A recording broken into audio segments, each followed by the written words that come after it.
My name is Claire. I am 29 years old, and for most of my life I believed that if I worked hard enough and gave enough, my family would finally see my worth. I paid their bills, I showed up at every holiday, and I tried to prove I was more than the quiet girl my father always dismissed. But Christmas has a way of exposing truths you cannot hide. That night, with the tree glowing and the table full, my father raised his glass and said words that cut me deeper than ever before. What would you do if the people who should love you most looked you in the eye and called you a burden? Stay with me, because what happened next changed everything.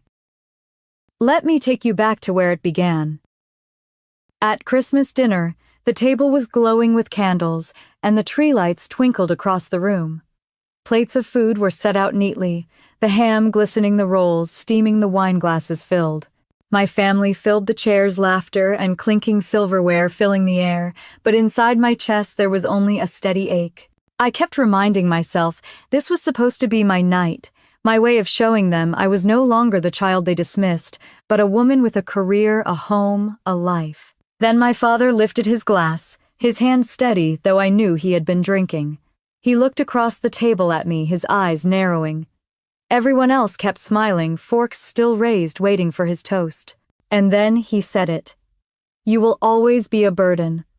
The words fell heavy in the air, as if the room itself had gasped. My fork slipped from my hand and hit the plate with a sharp clang. I could hear the clock ticking on the wall and nothing else. My cousin stared down at her napkin. My uncle pulled out his phone as if something urgent had appeared on the screen, and my aunt smoothed the fabric of her dress with nervous hands. No one said a word. I sat frozen, feeling the heat rise up my neck, my face burning, my chest tightening. This was not the first time my father had cut me down, but something about the timing, about the way every eye at that table pretended not to see me break, made the words echo louder than ever before. I thought about every year that had led to this moment, every sacrifice, every step I had taken to prove that I was worth something. I wanted to shout, to slam my hands on the table, but instead I pressed my palms into my lap nails, digging into my skin, keeping myself composed. I heard Ethan's hand shift under the table until his fingers brushed mine, a small squeeze, silent and steady. His calm eyes met mine, and I knew he had felt it too, the cruelty in that single sentence. The room had gone quiet. My brother cleared his throat as if to say something, but then he leaned back and reached for his wine instead. My cousin's kids giggled softly in the corner of the living room, too young to notice the crack that had just split the family gathering in two. I stared at the tree, at the ornaments my mother once hung, years ago before she was gone. For a second I felt her presence warm and steady, telling me to hold on, to stay strong, and I thought if she were here, would she have stopped him? Would she have told him to sit down and be quiet, that I was not a burden, but the very opposite, the one who kept giving? But she was not here. It was just me, a woman almost 30, sitting in her own apartment, surrounded by family who refused to see her worth. And my father still sipping from his glass, as if what he had said was nothing at all, as if he had only spoken the plain truth. I kept my face calm, but inside something shifted. It was the same old wound, but this time it cut deeper, sharp enough to change everything. The weight of his words pressed down on me, and I realized I could not carry it silently anymore. I took a slow breath, let it fill my lungs, let my heart steady. I looked around that table and knew this night would not end the way my father expected. I thought about every holiday before this one, the Thanksgivings where I brought side dishes only to hear how Jessica's food was better. The birthdays when my father slipped Thomas an envelope of cash while telling me I should learn to be less selfish. The nights I came home from college and laid my suitcase down in the hallway, only to be told I was making the house feel cramped. Those memories piled up in my chest until I thought I might choke on them. The taste of the wine in my glass had turned bitter. The laughter that had filled the room only minutes earlier had vanished. All I could hear was the faint sound of a car passing outside and the crackle of the fireplace. The silence was so complete it pressed against my ears. Ethan shifted in his chair, leaning slightly closer. His thumb stroked the back of my hand, grounding me. He whispered just loud enough for me to hear, "Breathe." I glanced at him and then at the others. My uncle's expensive watch gleamed as he pretended to scroll his phone. My aunt's lips were pressed into a thin smile. Jessica twisted the ring on her finger, refusing to look up. Daniel leaned back, his cheeks flushed from drinking, a smirk tugging at his lips, as if he found the tension amusing. My father still stared at me, his glass halfway to his lips, waiting. He wanted me to shrink, to nod, and swallow it down the way I always had. He wanted me to carry his words home like another weight added to my shoulders. But something inside me resisted. The girl who used to cry quietly in her bedroom was gone. The young woman who kept paying bills in silence was fading too. In that moment, I felt a flicker of strength I had not felt in years, like my mother's hand on my back telling me to rise. I straightened in my chair and lifted my chin. My lips pressed together, but no words came yet. My heart pounded in my ears, louder than the ticking clock, louder than the fire popping in the grate. I knew I would speak, maybe not tonight. Maybe not this very second, but I knew I would not leave this table the same way I had come. The air in the room had shifted. Even the children had gone quiet, sensing the tension. My father set his glass down with a small thud, satisfied he had silenced me once again. He leaned back, reaching for another slice of ham, and the moment seemed to pass for everyone else. But for me, it had only just begun. I sat there, my hands folded tightly in my lap, my pulse racing, and thought, this is the last time he will ever call me a burden without hearing the truth. When I was 16, I stood in the hallway of our old house in Oak Brook and watched my mother's casket carried out the front door. Snow was falling that morning, tiny flakes clinging to the black coats of the men who came to take her away. The world felt too quiet, as if even the wind had stopped to watch. I remember clutching the sleeve of my younger brother Thomas, who was barely 14, and feeling him tremble beside me. That was the moment everything in our family shifted.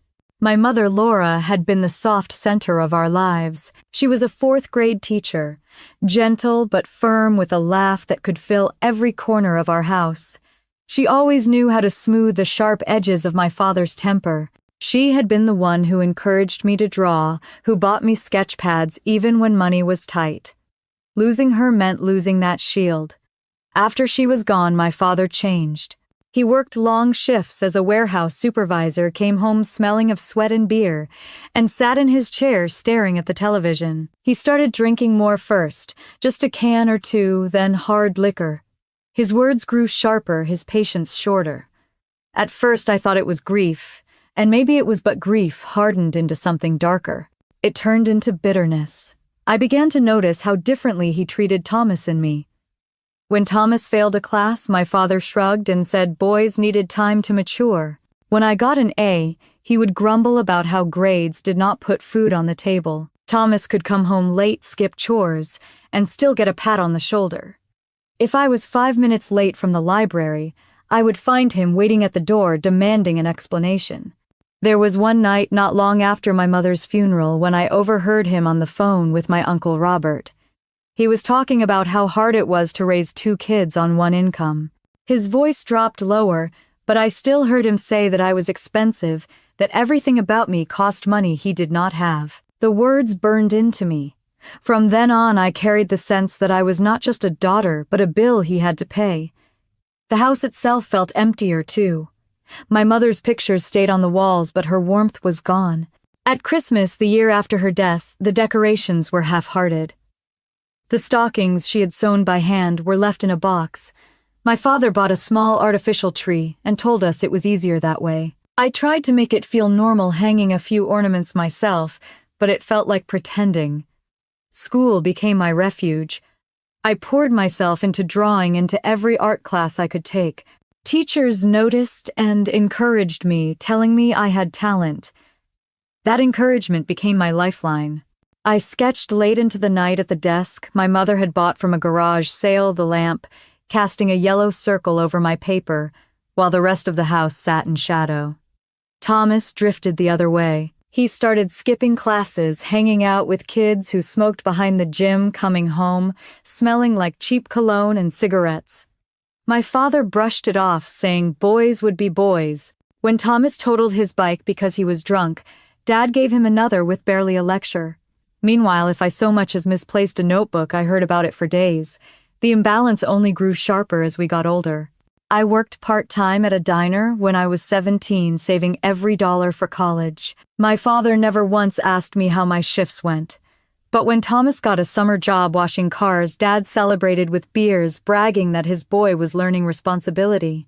I sat on the porch that night listening to their laughter through the screen door and felt like an outsider in my own family. One evening, I remember clearly. I had stayed late at the library preparing for a school art show. When I came home, Dad was waiting in the living room with the lights off. He demanded to know why I was late. I explained I had been painting, but he shook his head and told me I was selfish, always wasting time on things that would never pay the bills. Then he muttered that I was just another weight on his shoulders. The phrase pierced me, and hearing it again years later at Christmas dinner was like reliving that night. I tried to hold on to my mother's memory through small rituals. I kept one of her scarves, light blue, with tiny silver threads folded in my drawer. Sometimes I would wrap it around my neck and sit at my desk pretending she was there.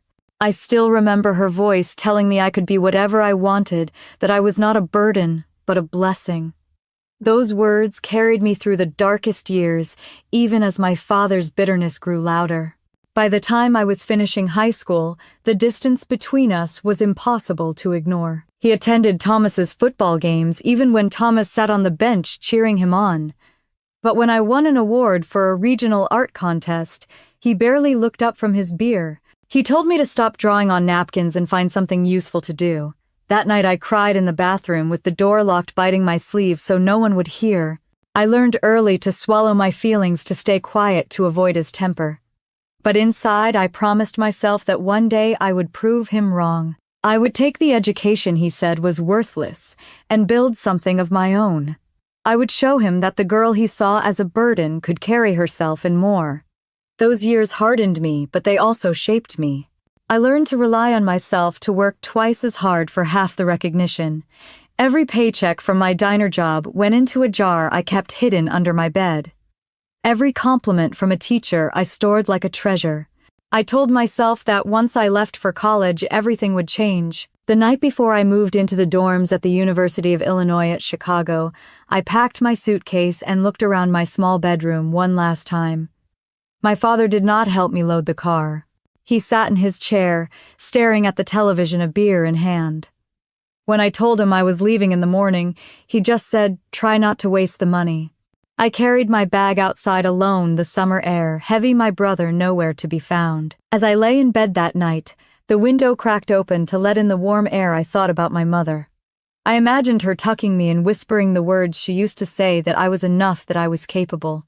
I clung to that as tightly as I clung to the pillow. The next morning, I drove away, watching the house shrink in the rearview mirror. My stomach knotted with fear, but also with determination. Whatever waited for me in Chicago, it had to be better than the silence and the bitterness I was leaving behind. I did not know then how hard it would be, or how many years of struggle were ahead, but I knew one thing with certainty. I would not let my father's words define me forever. The city felt enormous the day I moved into my dorm at the University of Illinois at Chicago. Cars honked in steady streams. The buildings rose higher than anything back in Oak Brook, and the sidewalks pulsed with students carrying boxes and suitcases. I clutched my sketch portfolio under my arm, trying to breathe in the mix of fear and excitement that swirled inside me. The dorm room was small, 2 twin beds pressed against opposite walls, a narrow desk, and a window that overlooked the parking lot. My roommate, a girl from Milwaukee named Hannah, greeted me with a bright smile and posters of bands I had never heard of. She hung them immediately, humming to herself while I unpacked my supplies. I laid out pencils and brushes as carefully as someone might arrange jewelry. To me, they were treasures. The first weeks were a blur of lectures, crowded hallways, and long nights spent sketching in the art studio. For the first time, I was surrounded by people who cared about the same things I did. We debated about colors and lines, about form and composition, while our hands were stained with charcoal dust. Professors encouraged me, telling me my eye for detail was sharp, that my discipline showed. Their words lit fires in me, small but steady. Money was always tight. I worked evenings at a small diner near campus, wiping down tables until my fingers ached pouring coffee for weary travelers on the interstate. The uniform smelled like grease, and my feet blistered from standing 10 hours straight. But every dollar I earned went toward books, art supplies, and sometimes a bus ticket back home when I felt too guilty for not visiting. Those trips home were never easy. My father never came to pick me up from the station. I would drag my suitcase across the cracked sidewalk and open the front door to the smell of stale beer. Thomas sprawled on the couch with a video game controller in his hand, barely glancing up. My father's first question was never about school or my grades, but how much I was spending. He would shake his head and mutter that I was lucky tuition was covered, as if scholarships fell from the sky instead of being earned. I learned to keep my achievements to myself. When I won a small citywide art competition, I told my father over dinner. He forked a piece of meatloaf and said it was fine, but then added that drawings would not pay the mortgage. My heart sank, but I smiled anyway, swallowing the hurt like medicine.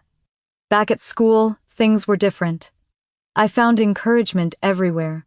Hannah dragged me to art shows in downtown galleries, where I saw what life could look like if I kept pushing. Professors urged me to submit my work to exhibitions, and when I did, I received quiet recognition. Nothing grand, but enough to keep me going. There were late nights that bled into morning me, crouched over my sketch pad in the studio, while the city lights glittered outside. My hand cramped from drawing, my eyes blurred from exhaustion, but I felt alive. The silence of those hours wrapped around me like safety. No one was criticizing me. No one was measuring me against Thomas or anyone else. It was just me and the paper and the belief that I could make something worthwhile. During sophomore year, I took a design internship downtown. It did not pay, but it gave me a glimpse of professional life. I spent hours adjusting layouts, watching senior designers debate over fonts and logos. I soaked in every detail, hungry to learn. Each evening I walked back to the dorm with my legs aching but my mind buzzing. The distance between me and my father grew wider. Calls were short, often tense. He asked if I had found a real job yet. He asked if I was dating anyone who could support me when my dreams collapsed. I learned to answer briefly and hang up quickly. One winter break I came home with high hopes. I had made the dean's list and brought the letter thinking it would finally make him proud. At dinner I slid the paper across the table. He barely glanced at it before saying grades were just ink on a page. He turned to Thomas and asked about his plans, as if my letter was nothing more than a napkin. That night I cried into my pillow, the blue scarf of my mother wrapped around me, whispering her words to myself. Still, I kept going. I poured everything into my work, winning a scholarship for a summer program in New York. For 2 months, I lived in a cramped apartment with 3 other students, eating instant noodles and studying under designers who challenged me to think bigger. Those months opened my world. I came back to Chicago filled with ideas and determination. Senior year came quickly. My portfolio was thick with projects, my resume dotted with internships. Professors told me I had a strong chance at landing a good job if I kept up the pace. The thought thrilled me and terrified me in equal measure. I was standing at the edge of the life I wanted, and I knew I had to jump. Graduation day arrived in the spring of 2019. The auditorium filled with families, cameras flashing, mothers holding bouquets, fathers clapping as their children walked across the stage. I scanned the crowd as my name was called, clutching my diploma with trembling hands. Faces blurred together, cheers echoing, but the seat where my father should have been was empty. I tried not to let it show. I smiled, shook hands, posed for the photo, but inside I was hollow. After the ceremony, I stood outside beneath a bright blue sky, students hugging their parents all around me. Hannah's parents wrapped their arms around her, tears streaming down their cheeks. I stood alone, the diploma heavy in my hand, wondering if it meant anything at all without someone there to witness it. Later that night, I sat in my tiny apartment, the cap and gown folded on the chair, and stared at the piece of paper that represented 4 years of work. The silence pressed in, reminding me again that my father did not believe in me, that no matter what I achieved, he would never see it. I felt both broken and determined. Broken because I wanted so badly for him to be proud. Determined because I knew his absence meant I had to be proud of myself. I tucked the diploma into its case and whispered to the empty room that this was only the beginning. The summer after graduation was long and uncertain. I applied to every design job I could find in Chicago, sending out resume after resume, tailoring cover letters until my eyes blurred. Most responses were silence, a few were polite rejections, and the rest were interviews that led nowhere. Rent loomed each month, and I picked up shifts at a clothing store on Michigan Avenue, folding jeans until midnight, my feet throbbing inside cheap flats. When customers barked at me for the wrong size, I swallowed my pride and smiled. At night, I dragged myself home to my studio apartment, pulling out my laptop to work on freelance projects for small businesses that barely paid enough to cover groceries. I kept telling myself that every project was a stepping stone, that someday someone would notice. Back in Oak Brook, my father had plenty to say about my situation. On the rare weekends I visited, he would lean back in his chair with a beer in hand and ask if my fancy degree was keeping the lights on. Thomas, who had already dropped out of a community college program, sat beside him and smirked. My father's defense was always the same, that boys just needed more time. My achievements, no matter how hard earned, were dismissed as luck or temporary. One Saturday evening, I arrived home with a bag of groceries I had bought for the house. My father looked at the receipt, shook his head, and muttered that I spent too much on frivolous food. I had bought chicken, rice, vegetables, and a carton of milk. Nothing extravagant. The words stung because I was spending money I could barely spare. Still, I kept trying. I told myself that if I worked harder, saved longer, maybe one day he would look at me with pride. I held on to that thought the way a child holds on to fairy tales. There was one winter when the cold seeped into every corner of my apartment. The radiator barely worked and the windows rattled when the wind pushed against them.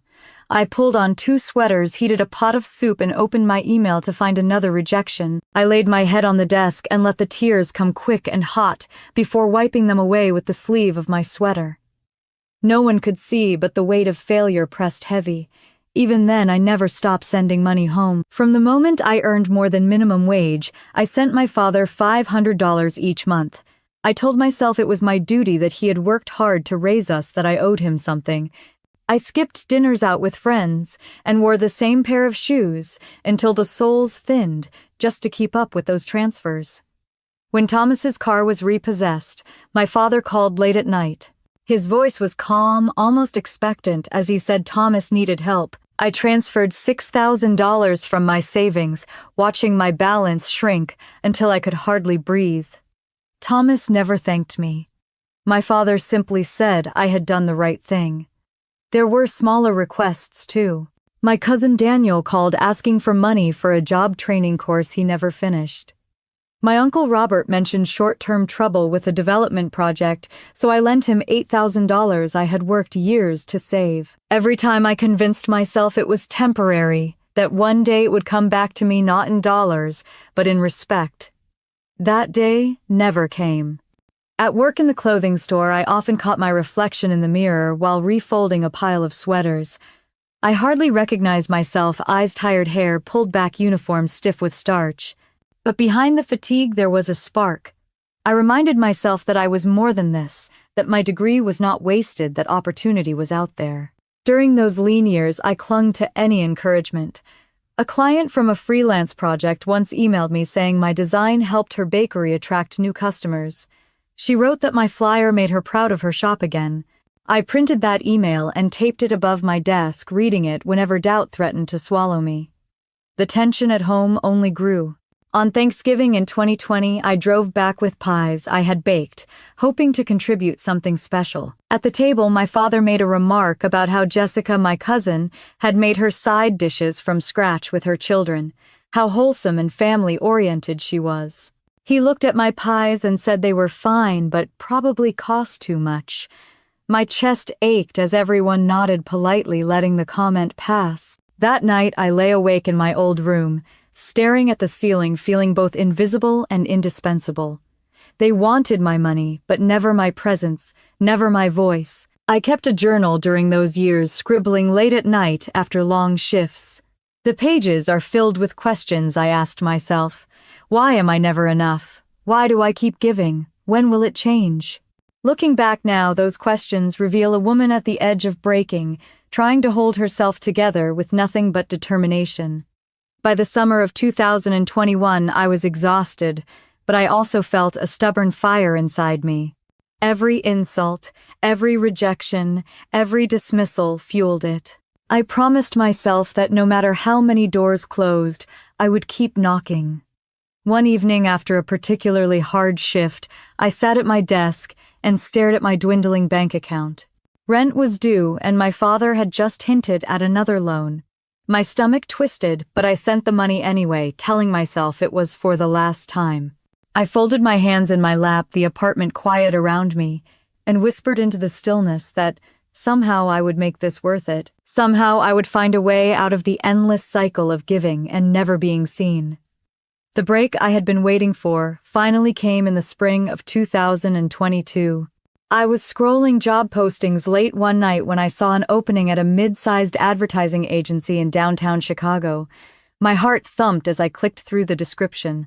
They wanted someone with a strong design portfolio experience with branding and the ability to work under pressure. It sounded impossible, but it also sounded like me. I stayed up until 3 a.m, polishing my resume and reworking my portfolio. By dawn, my eyes burned, but I hit submit. For 2 weeks, I heard nothing, and then an email landed in my inbox inviting me to an interview. I stared at the screen so long that the words blurred. The day of the interview, I wore my best black blazer, one I had found at a thrift store, but tailored myself. My hands shook as I clutched the portfolio case, riding the train into the loop. When I walked into the sleek lobby with its glass walls and modern furniture, I felt like an imposter. But as I sat across from the hiring manager and explained my projects, something inside me shifted. I spoke with a confidence I did not know I had. I told them about long nights balancing freelance work and retail jobs, about the bakery flyer that helped a struggling business grow. 2 days later, the call came. They wanted me to start in May. The first weeks were overwhelming. The office hummed with energy, people rushing with laptops tucked under their arms, conference rooms filled with animated voices. I was assigned to a team under a project manager named Michael Turner. He was sharp, often skeptical, but he gave clear direction. I stayed late most nights, perfecting designs, absorbing every critique, determined not to waste the chance I had been given. When the first campaign I worked on launched successfully, Michael gave me a nod across the room. It was not a big gesture, but it was enough to make my chest swell with pride. My life began to change quickly. By the fall, I was promoted to senior designer, a title I had dreamed of but never believed would come so soon. My salary finally covered rent bills, and something I had never known before, comfort. I moved out of my tiny studio into a modest one-bedroom apartment with sunlight streaming through big windows. For the first time, I could buy groceries without counting every cent. Around that time, I met Ethan. A mutual friend invited me to a small gathering at a coffee shop in Lincoln Park, and he was there, tall, with kind eyes, sipping black coffee while flipping through a book. We struck up a conversation that lasted hours. He was a software engineer, steady and thoughtful, raised in a family that seemed foreign to me in its warmth. His parents lived in Evanston, still together after 30 years, proud of every step their son took. On our first official date, he asked me about my art, and I told him more than I had told anyone in years. He listened without judgment, his gaze steady, as if everything I said mattered. With him, I felt seen. Our relationship grew slowly but surely. He came to my office once with flowers after a long week, not caring that my coworkers teased me. He encouraged me to rest when I worked too late. When I confessed how my father often belittled me, Ethan shook his head and said it was not me who was lacking, it was my father. At work, I was thriving. Sarah Miller, a fellow designer a year younger than me, became my closest friend. We ate lunch together in the break room, swapped stories about difficult clients, and laughed about the quirks of office life. She told me I pushed her to be better, and I told her she kept me sane. Yet even as my world expanded, the shadow of my family lingered. My father called once to ask for help with bills. I transferred the money automatically, though my stomach clenched. Thomas texted me about a new phone he wanted, hinting that I could cover it. I ignored him, guilt gnawing at me anyway. Still, for the first time in years, I felt like I was building something real. My apartment had framed prints of my designs on the wall. The pantry was stocked, and when I looked in the mirror, I saw a woman who had clawed her way out of the emptiness. One evening, after a long day at the agency, Ethan and I sat on the couch in my new place, watching the city lights blink through the window. He reached for my hand and said softly that he saw how hard I worked, that I deserved more than survival. My throat tightened with emotion. For so long I had been waiting for someone to say those words. I leaned against him, thinking that maybe the cycle was finally shifting, that maybe I was no longer the girl who gave everything and received nothing. When I closed my eyes that night, the hum of the city in the background, I let myself believe that this was the start of a new chapter 1, where my worth would not be measured by anyone else's approval. The idea came to me on a cold November afternoon, as I stood in the middle of my apartment, staring at the boxes of ornaments I had brought up from storage. For years I had carried the weight of Christmas with a mix of dread and sadness, but this time I wanted something different. I wanted to reclaim the holiday, to create a gathering in my own space, one that reflected the woman I had become. I called Ethan that night, pacing near the window while the city buzzed below. I told him I wanted to host Christmas dinner at my apartment and invite the whole family. There was a pause on the line before he answered. His voice was gentle but steady. "Claire, I know you want to show them how far you have come, but are you sure they can see it?" I felt my throat tighten. Maybe they never would, but I needed to try. The following weeks were a blur of planning. I made lists that stretched across pages in my notebook. Ham glazed with honey-roasted vegetables, cranberry compote rolls rising in the oven. I reserved a few bottles of good wine, something my Uncle Robert would not be able to sneer at. I ordered new linens, polished the silverware, and found a set of crystal glasses at an antique store on Clark Street. Each detail felt like an offering, a statement that I was capable, successful, and no longer the struggling girl they had dismissed. Ethan watched me carefully as I moved around the apartment, stringing lights and rearranging furniture. Sometimes he reached for my hand and asked if I was doing this for myself or for them. I would smile and say both, but inside I knew I was still chasing something I might never catch. One evening I called my father to confirm. His voice crackled on the line, cool and skeptical. "Are you sure that place of yours is big enough? You know Jessica has more experience entertaining." I swallowed the sting and forced a cheerful tone. "It will be fine, Dad. I want to do this." He grunted, then muttered that I was probably showing off. I hung up the phone and pressed my forehead against the wall, willing myself not to cry. Sarah stopped by one Saturday afternoon, carrying a tray of cookies she had baked. She looked around at the garland I had hung along the window and the neatly set table. Her eyebrows lifted. "Claire, this looks like a magazine spread." I laughed, brushing flour from my jeans. "I just want it to be perfect." She tilted her head, her smile softening. "Perfect for who?" The question lingered long after she left. Work grew busy as December approached. We were closing out a campaign for a major client, and Michael pushed us harder than ever. Late nights at the office left me drained, but when I came home, the sight of the tree in the corner glowing softly revived me. Ethan started leaving small notes tucked between the ornaments, reminders that I was enough. One said simply, "They cannot take away what you built." I tucked it into my wallet like a charm. By mid-December, my apartment was ready.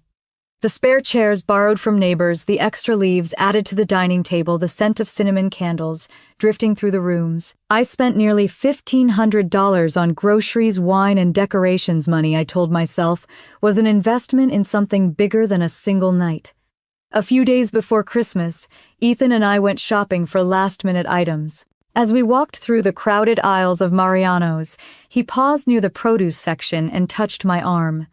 "Claire, I just want to prepare you. They may not react the way you hope." My chest tightened as I placed apples into the cart. "I know, but I have to give myself this chance." The night before Christmas, I barely slept.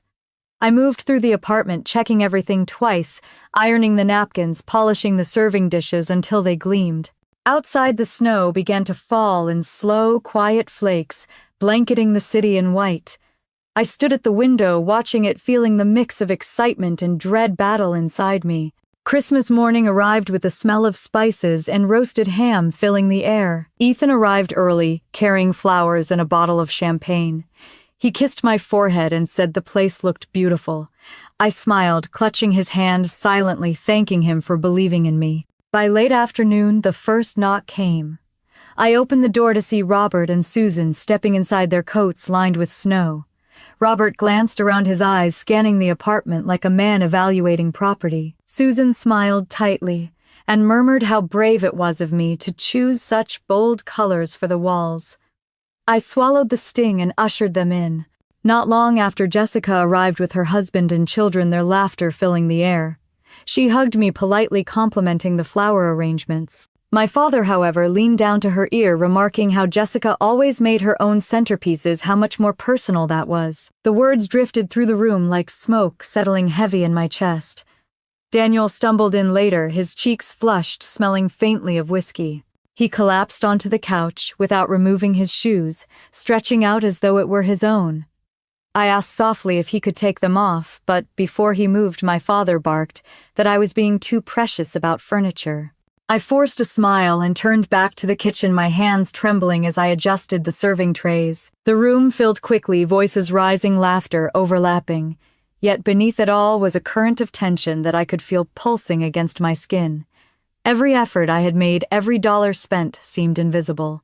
I watched as my father's eyes roamed the apartment, not with pride, but with suspicion, as if he were searching for flaws. Still, I kept moving, serving dishes, refilling glasses, keeping conversation flowing. Inside, though, a small voice whispered that no matter how much I gave, it would never be enough. As the evening settled, the table glittered with candles and food, the plates piled high. I sat down, folding my hands in my lap, trying to steady my breath.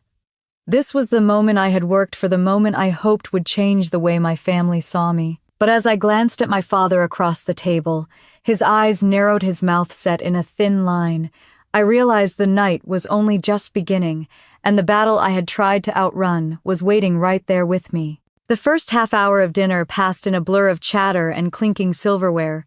Jessica's children squirmed in their seats, giggling at inside jokes, while my Uncle Robert launched into a long story about a new development project in Naperville. My Aunt Susan nodded along, her polite smile fixed like it had been painted there. I forced myself to listen, nodding at the right moments, but inside my stomach tightened with each passing second. I had spent days preparing every dish, and now they sat steaming on the table, but no one commented on the flavors or the effort. Robert sliced into the ham with a remark about how the cut was smaller than the one Jessica's husband had prepared last year. Susan leaned over her plate, whispering about how bold it was of me to attempt a complicated cranberry compote, as if I had taken on something too ambitious for my skill. When I tried to ask about Jessica's work at the elementary school, my father cut in before she could answer. "Teaching is noble," he said with a satisfied smile. "It actually matters." The implication hung in the air. My career-building campaigns and branding strategies did not. I felt Ethan's hand press against mine under the table. He squeezed gently, his silent way of telling me to breathe, to let it pass. But the weight of his comfort only reminded me how desperately I wanted my family to see what he saw in me. Daniel leaned back in his chair, wine glass in hand, and kicked his shoes against my table leg. He laughed loudly at one of Robert's jokes, spilling a drop of red wine onto the white tablecloth. I dabbed at it quickly, but before I could say anything, my father barked that stains were part of life and that I should not act like a museum curator. My face burned as everyone chuckled uncomfortably. Jessica reached across to compliment the flower arrangements, and for a moment, I felt a flicker of hope. But my father leaned toward her and said loudly that Jessica always made her own centerpieces, how much more personal and meaningful that was. The words landed like stones in my chest. I watched Jessica's face pink with embarrassment, but she said nothing. The room grew warmer, voices overlapping, the sound of forks scraping against plates. Yet beneath the surface, I felt the current of judgment, the constant comparisons, the measuring tape held against me. I glanced at Ethan, who looked around the table with disbelief, his lips pressed tight. Robert started asking about careers, and the spotlight shifted quickly. He bragged about his firm, about closing million-dollar deals, then turned to Jessica to praise her for shaping young minds. He paused, letting the silence fall as eyes turned toward me. I lifted my glass of water, steadying my hand, and shared that I had been promoted to senior designer that fall. I explained that I now led a small team managing major accounts. For a moment, I felt proud, believing it might be enough to pierce the wall of indifference. My father set down his fork with a clatter. "Easy to get promoted when you have no real responsibilities," he said flatly. "Wait until you have a mortgage and kids. Let's see how far that career takes you then." The words sucked the air out of me. Across the table, Susan chimed in, her voice sweet as sugar but sharp beneath. In our day, work was about service, not chasing personal fulfillment or big paychecks. We knew better than to expect too much. I forced myself to chew to swallow to keep my voice even. But inside, the walls I had built to protect myself began to crack. The children asked to be excused, and Jessica led them to the living room where the tree glowed with colored lights. Their laughter drifted back into the dining room, a bright contrast to the heaviness settling among the adults. Ethan leaned closer, whispering, "You don't have to take this." His words struck something deep inside me. But before I could gather myself, my father lifted his glass again. His eyes landed on me with the same cold weight I had known all my life. As the conversation resumed around him, I felt it building, the sense that he was waiting for the perfect moment, that he was winding up for the blow he had delivered so many times before. The ham sat half-eaten, the wine glasses nearly empty, and my pulse beat harder with each second. I looked around at the faces of the people I had spent my life trying to please, each one avoiding my gaze, each one complicit in the silence. I knew then that the words I dreaded most were coming, and I knew with a clarity I had never felt before that when they did, I would not stay silent. My father raised his glass, his eyes narrowing until the corners of his mouth curved into something between a sneer and a smile. The room fell into an expectant hush, as if everyone knew what was coming. He leaned slightly forward, the dim light catching the lines in his face, and spoke with deliberate weight. "You will always be a burden." The words did not just drop into the air, they thundered through me. My fork slipped from my hand and struck the plate with a sharp metallic ring. Around the table, movements froze. Robert glanced down at his phone as if suddenly fascinated by nothing. Susan pressed her napkin against her lips, pretending to fuss. Jessica lowered her eyes to her plate, cheeks flushed. Daniel shifted in his chair, smirking until he realized no one else would laugh. The silence stretched so long I could hear the faint hum of the refrigerator in the kitchen. Ethan's grip tightened around my hand beneath the table, steady and grounding. My chest rose and fell with shallow breaths. I had heard those words before, muttered in different forms, but never spoken so openly, so confidently in front of everyone. I looked at my father and for the first time did not see a figure of authority. I saw a man who had chosen cruelty over kindness, who believed breaking me would make him stronger. The sting of his words still cut, but layered beneath was something new, something fiercer. I straightened slowly, my chair scraping against the hardwood. Every eye at the table turned toward me, though most refused to hold my gaze. I lifted my glass not in toast, but to steady my trembling hands, then set it down carefully. "Dad," I said, my voice steadier than I expected, "I am not a burden." The words hovered in the air, fragile yet sharp. Robert cleared his throat but said nothing. Susan shifted uncomfortably. Jessica whispered something to her husband, who patted her hand without looking at me. Daniel swirled the wine in his glass, as though waiting for entertainment. My father leaned back, folding his arms across his chest, his eyes locked on mine, daring me to continue. For years, I worked 2 jobs while finishing school. I sent money home even when I could barely afford groceries. I kept this family afloat more times than anyone here cares to admit. My voice grew stronger as I spoke, fueled by the years of silence that had smothered me. A ripple of discomfort moved through the table. Robert lowered his phone, his expression guarded. Susan stared at the flickering candle as if it held answers.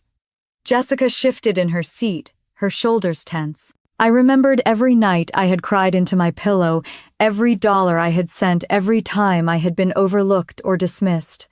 And now, with the room silent and every face turned away, I felt those memories rise like a tide inside me. Ethan leaned closer, whispering softly, "You don't have to hold back." His words steadied me further. My father's lips curved into a cold smile. "You want recognition, Claire, is that it? You want applause for doing what any decent child should?" Something in me snapped. My hands pressed against the table, my nails biting into the linen. "No," I said firmly. "I want the truth acknowledged. I want this family to admit that I am not the problem." The air grew heavier, so dense it felt like breathing underwater. Jessica's children, sensing the tension from the living room, had gone quiet. Their absence made the silence at the table more complete. Robert finally spoke, his voice low. "Maybe this is not the time." His eyes flickered between me and my father, wary of the storm brewing. "It is exactly the time," I answered, surprising even myself. "I have sat through years of dinners listening to how Jessica is perfect, how Thomas just needs time, how Daniel will figure it out. And through it all, I am told that I am too much, too expensive, too demanding." My father's eyes narrowed further. His jaw clenched, but he stayed silent, letting me twist in the space he thought would choke me. Instead, the quiet fueled me. I glanced around the table. "None of you spoke up tonight," I said, my voice trembling with anger and hurt. "Not when he humiliated me in my own home. Not when he told me I was nothing but a burden. The truth is, you all let him do it because it keeps the rest of you safe." The words sliced through the silence. Susan's eyes darted away. Robert shifted in his seat. Jessica's hands clenched in her lap, her face pale. Daniel leaned back farther, his smirk fading as the room weighed heavy. My father lifted his glass again, as if to punctuate his authority, but his hand was less steady than before. I met his gaze without flinching. For the first time in years, I felt taller than the man who had spent so long pressing me down. No one dared to breathe. My father set his glass down hard enough that the stem rattled against the wood, but he still did not speak.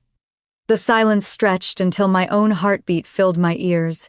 My palms were damp against the tablecloth, yet I refused to look away. I had hidden too long behind lowered eyes and bitten lips. Tonight the words had already been spoken, and there was no taking them back. I pushed back my chair and stood. The legs scraped against the floor, a sharp sound that cut through the heavy quiet. My father's gaze followed me, dark and expectant, as though daring me to falter. I rested my hands on the edge of the table and steadied my breath. "You say I am a burden," I began, my voice trembling at first but growing stronger with each syllable. "But what you never say is how much I have carried." Robert shifted uneasily, his fork clinking against his plate. Susan glanced down, fussing with her napkin as if the crease mattered more than my words. Jessica's eyes flicked up briefly, then dropped to her lap. Daniel swirled the last of his wine and smirked like he was watching a show unfold.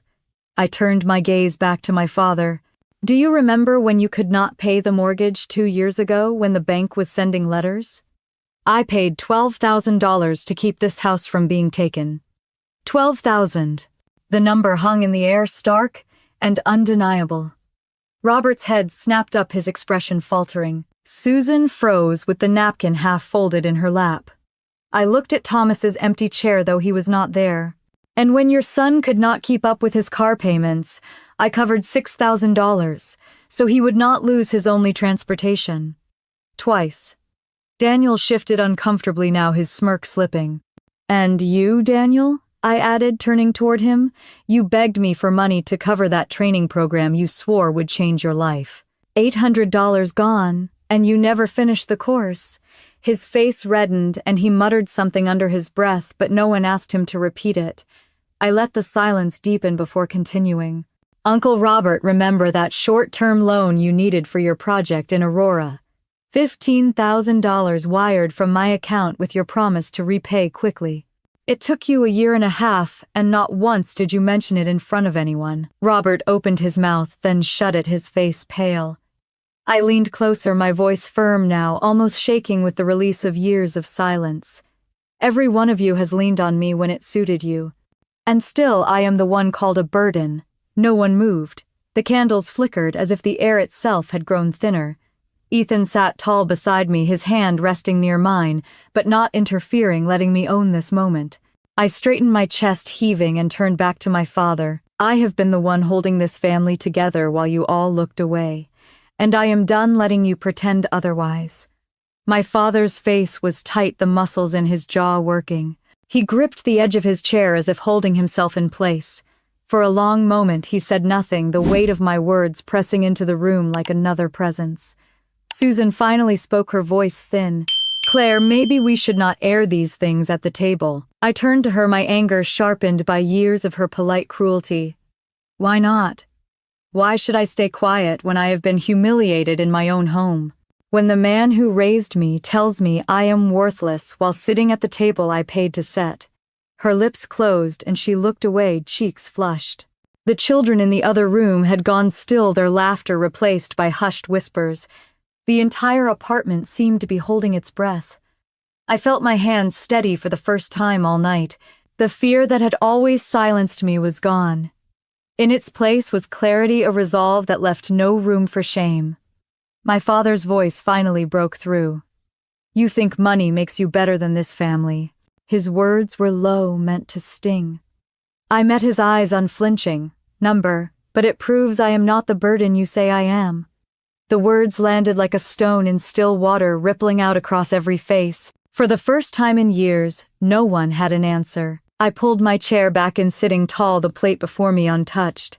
My hands folded in my lap, calm, now steady. Around me the room buzzed with the sound of silence, thick and unrelenting. The truth was out, and nothing could press it back down again.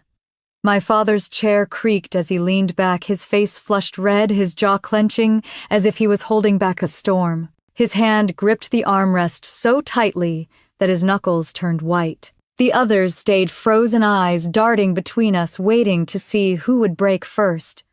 Robert cleared his throat, trying to smooth the tension. "Let's not ruin Christmas," he said, his voice thin, but it only made the silence heavier. I felt the tremor in my chest ease into something steadier. My heart still pounded, but it no longer felt like fear. I looked at each of them one by one, letting the weight of what I had revealed linger. "Do you know what it feels like," I asked softly, "to sit at this table year after year and hear nothing but how much of a disappointment I am? To give everything I have and still be told I am nothing?" Jessica's eyes flickered up at me, wide and uncertain. Her children had gone quiet in the living room, their whispers muffled. Susan pressed her lips together, her hands folded tight in her lap. I straightened my back and kept my voice firm. "I am done letting you talk about me like I am less than. I built my life without any of you. I earned every dollar, every promotion, every inch of peace I have." My father's voice cut through, sharp and bitter. "And what do you want now?" Applause. "You think standing here with your fancy job makes you better than us?" I leaned forward, my hands steady on the table. "No, Dad. I want respect. I want the truth acknowledged. That I have carried more than my share, while you sat back and told the world I was dead weight."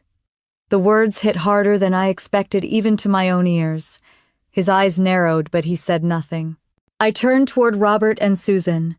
"Do you remember when you asked me to cover the cost of that family reunion at the lake house because you said you were short on cash? I paid for it, thousands. And not once did you thank me in front of anyone." Susan's face flushed as she twisted her napkin tighter. Then I looked at Jessica. "When your husband lost his job, who do you think paid for your kids' Christmas presents?" Her lips parted slightly, but no sound came. Tears pooled in her eyes, and she looked down at her lap. I finally turned back to my father. "Every month for 2 years I sent you $500. That is $12,000. I paid your bills while you told anyone who would listen that I was selfish, that I only thought of myself." The silence was suffocating. I could see Ethan's jaw tighten beside me, his hand resting near mine. His presence steadied me, but I knew these words had to come from me. Robert finally broke, his voice brittle. "Claire, maybe this isn't the place." "It is the place," I answered firmly, "because I have listened in silence too long. Tonight I am telling the truth." My father's face twisted, a storm behind his eyes. "You think this money makes you important. You think it makes you the savior of this family." I met his gaze, calm and unflinching. Number. It makes me realize I was never the burden. I was the one carrying you all. The room went still again. Jessica's hands shook as she set down her fork. Susan dabbed at the corner of her eyes with her napkin. Robert stared at the table as though the wood grain could swallow him whole. Ethan spoke then, his voice quiet but clear. I have watched Claire work herself to exhaustion for years, giving and giving while being dismissed at every turn. What I saw tonight was not family. It was cruelty. My father turned toward him sharply. You don't understand our family. There is a difference between honesty and cruelty, Ethan, replied, his tone even. And tonight was cruelty. I looked around the table, my pulse steady now. I will not sit here another year and let you strip away my worth. I will not keep giving money to people who call me a burden. From this moment, things change. The air in the room seemed to shift, the current running beneath it, breaking apart. Robert opened his mouth to argue, then shut it again. Jessica finally whispered, Claire, I am sorry. Her voice trembled and her eyes glistened, but she could not look at me directly. I nodded once, acknowledging her words, though the ache inside me told me it was too little too late. My father sat rigid, his hands gripping the armrests, his face hard as stone. But I saw it, the flicker of uncertainty in his eyes. For the first time, he had no words that could bury mine. The plates of food sat cooling, the candles burned low, and no one moved to break the silence that filled every corner of the room. I folded my hands in my lap, my voice calm as I said the last words of the night. I am not your burden. I never was. The only sound that followed was the steady crackle of the fire in the hearth. My father's eyes stayed locked on me, but for the first time I saw hesitation flicker behind the hardness. His mouth opened as if to speak, then closed again, the lines around his face deepening. He reached for his glass, found it empty, and set it back down with a dull thud. Robert shifted in his chair, the leather groaning under his weight. He looked like he wanted to intervene but could not find the words. Susan smoothed the napkin in her lap until it nearly tore. Jessica pressed her palms together, whispering something under her breath that sounded like a prayer. I felt the heaviness in the room settle on my shoulders, but it was not the same as before. This weight was different. It was not theirs pressing down on me. It was my own strength anchoring me in place. Ethan's hand brushed against mine, steady and warm. He did not need to say anything. His presence told me everything I needed to know, that I was not standing alone. The children crept back into the dining room, their wide eyes darting between the adults. Jessica rose quickly, ushering them out again, her voice brittle as she promised dessert soon. Their laughter did not return this time. When she sat back down, her eyes met mine, and for the first time I saw something close to shame. Claire, she whispered, her voice cracking, I should have spoken up. I should have defended you. I studied her face, the cousin who had been the golden child for as long as I could remember. Her apology was soft, uncertain, but it was the only acknowledgement I had heard all night. I nodded once, not ready to absolve her, but willing to accept that maybe she understood now. Robert finally found his voice. Money is complicated, he began carefully, his eyes avoiding mine. Families lean on each other. I cut him off, my tone sharper than I intended. Leaning is not the same as draining. I gave until I had nothing left, and still I was called selfish. That is not family, that is exploitation. His face reddened and he looked down at his plate. Susan dabbed at her eyes, though no tears had fallen. You make it sound so harsh, she murmured. Because it is I, said firmly. My father slammed his hand against the armrest, making the dishes rattle. Enough, he barked. His voice carried the same authority it always had, but it no longer pierced me. It sounded hollow. I stood again, my chair scraping back. No, Dad. It is not enough. Not until you understand that I will not let you define me anymore. The words seemed to hang in the air like smoke. His chest rose and fell heavily. But he stayed silent. Ethan rose too, placing a steadying hand on my shoulder. Maybe we should go, he said softly, but I shook my head. Not yet. I turned back to the table, sweeping my gaze over every face. From this moment forward, things change. I will not bankroll this family anymore. I will not be treated as less while carrying more. Jessica's eyes filled again, and she whispered, Claire, please. but the plea was not enough to undo years of silence. Robert leaned back, his lips pressed into a tight line. Susan folded her napkin neatly, placing it beside her plate as if preparing to leave. Finally, my father spoke, his voice low and rough. "If you walk away from us, don't expect to come back." The words should have hurt, but instead, they steadied me. I met his gaze calm and resolute. "I am not walking away from family, Dad.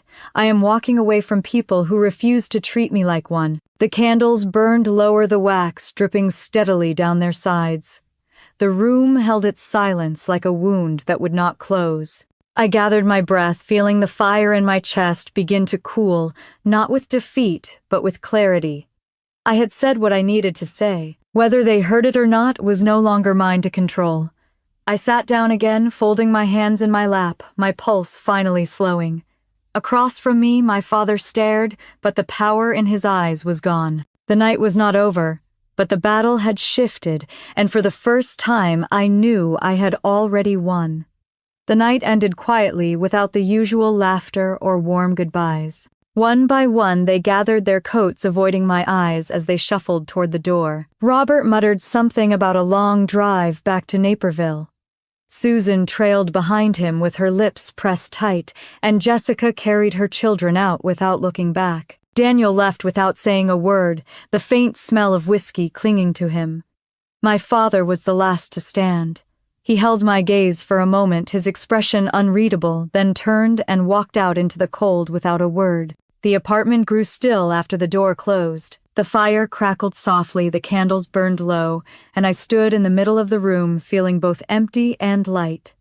Ethan wrapped his arms around me from behind, pressing his chin gently against my shoulder. "You did it," he whispered. I let out a breath I had been holding for years and nodded. For days afterward, the silence from my family was deafening. No phone calls, no texts, no emails. At first, it stung, the old wound of rejection pressing against me. But as the week went on, I realized how different this silence was. It was not the silence of being ignored. It was the silence of boundaries finally set. At work, my focus sharpened. Michael noticed and complimented me in front of the team, something he rarely did. Sarah beamed, and later told me how proud she was to see me step into my own. For the first time, I felt like I was not dragging the weight of unspoken pain into every room I entered. One Saturday afternoon in January, Jessica called. I stared at her name flashing on my phone for nearly a minute before answering. Her voice was soft, hesitant. "Claire, I wanted to say I am sorry again. I should have defended you. I should have told Dad to stop." Her words tumbled out quickly, like she was afraid she might lose courage if she paused. I listened silent for a moment, then said, "Thank you. It does not erase what happened, but I appreciate it." We talked for almost an hour, the longest conversation we had ever had, without comparison hanging between us. She admitted she had spent years trying to keep Dad's approval, staying quiet to avoid his wrath. I told her I understood, but I would not accept it anymore. When we hung up, I felt a small thread of healing tug gently inside me. February brought new opportunities at work. I was assigned to lead a campaign for a major client, a project that would define my career. Long hours filled my days, but instead of exhaustion, I felt energy. I poured myself into it, sketching, designing, revising until the final product shone. When the campaign launched successfully, our client praised the team, and Michael pulled me aside. "You have a future here, Claire," he said simply. Those words stayed with me longer than he knew. Ethan celebrated with me that night, cooking dinner in my kitchen, music playing softly in the background. We sat by the window, the city lights glittering below. He raised his glass and said, "To you for proving to everyone, but especially to yourself, that you are not a burden." I laughed through tears, clinking my glass against his. Spring arrived, and with it came peace I had never known. I no longer sent money to my father or cousins. I stopped answering calls that came only when they needed something. Instead, I invested in myself. I took a trip with Ethan to the Smoky Mountains, hiked trails that left us breathless, and stood at the top of a ridge feeling the vastness of the world around me. It was there, surrounded by the quiet of the forest, that I finally understood. My worth had never belonged to my father or Robert, or anyone else. It had always been mine. Months later, on a warm summer evening, I hosted friends for dinner. Sarah brought wine, Ethan grilled on the balcony, and laughter filled every corner of the apartment. As I looked around the table, seeing faces that celebrated me instead of tearing me down, I felt the ache of Christmas fade into something else entirely. It became a turning point the night I chose myself. My father never called to apologize. I do not know if he ever will, but I no longer wait for his words to define my peace. I built a life without his approval, and that life is more than enough. To anyone listening who has ever been told they were a burden, I want you to hear me clearly. You are not. You are more than the words of people who cannot see your worth. You deserve love, respect, and peace exactly as you are. If my story spoke to you, share your thoughts in the comments. Have you ever had to stand up to family who refused to see your value?